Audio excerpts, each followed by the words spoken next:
барлығын алла тағалам бір-біріне себепкер қылып әкеп тұр ғой. Мен көп ойланбадым, сосын маған айтты, осылай мен докторский чаттан сұраймын, не ішу керектігін деді. Айтты, 90 күн витамин А мен спирулинаны үзбеу керек деді. Болды дедім де, 2 күннен кейін ақша таптым да алдым.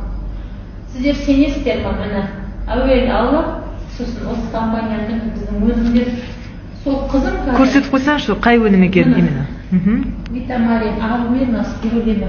Осыдан менің қызым эпилепсиядан жазылды. Машалла. Басын түсірдім. Врачтардың өзі танып тұр да, где общаги дейді. 6 ай сайын басын түсірем, больница жатқан кезде. Мынандай ашықтар болады, жоқ, тап-таза.